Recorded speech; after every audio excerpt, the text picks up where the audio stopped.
Hello everyone, today we're going to be taking a look at the brand new Microsoft Flight Simulator 2024 and talk about what we know so far. So far all we have is an announcement trailer from the Xbox YouTube channel as well as a post on the website by the developers of the Flight Simulator. This whole announcement came really fast and no one was really expecting it. Some people are really excited about this new edition of the Flight Simulator, however a lot of people are also worried about the compatibility with their older aircraft and scenery. But we're going to talk about all of that in today's video, so stick around. So let's start off by seeing some of the main features in the trailer. So as far as I'm aware, I think most of the airplanes in this trailer are actually new airplanes. There are a few, I think, which might be from Microsoft Flight Simulator 2024, but most of them seem to be new. We start off by seeing a firefighting plane. We later see a crop dusting plane, as well as some other helicopters which might be new, I'm not too sure. However, the two aircraft which really caught my eye were the Airbus A400M, as well as the Beluga, as these were the two biggest airplanes in the trailer.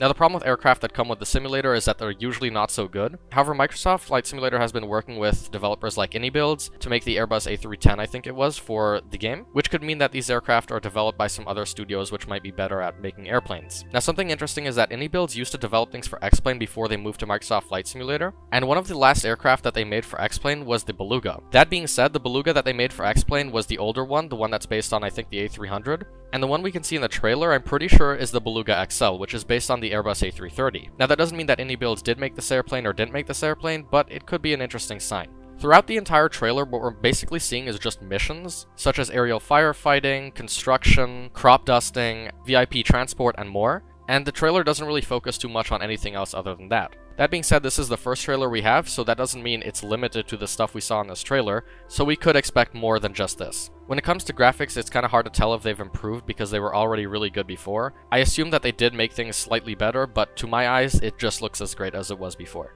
So those are the main points from the trailer. If you want to check it out yourself, you can go to the description and watch it all.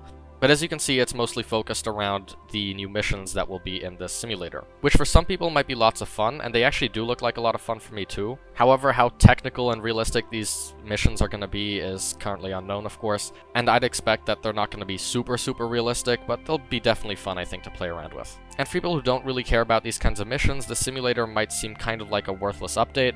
However, as I said before, this is the first trailer, so we can expect probably more things to be revealed to us later on. Now, to get to the very hot topic about whether this will support the older aircraft and scenery from Microsoft Flight Simulator 2020, the answer is yes, for the most part. This is what Microsoft Flight Simulator had to say about it. Current aircraft and airports that are in Microsoft Flight Simulator 2020, as well as virtually all Marketplace add-ons, will be supported in Microsoft Flight Simulator 2024.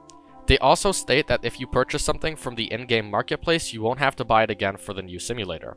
Now, they didn't really say anything about mods that add functionality to the game, but let's hope that the developers update their things accordingly. And for anyone who's interested in how Microsoft Flight Simulator 2020 will now be supported once the 2024 version is released, the developers say they will continue to support it after the launch of the 2024 version, so there shouldn't be any worry about that. Now, that's all we really have to say about the Microsoft Flight Simulator news. If you found this video useful, be sure to subscribe and we'll keep you up to date on more news in the future.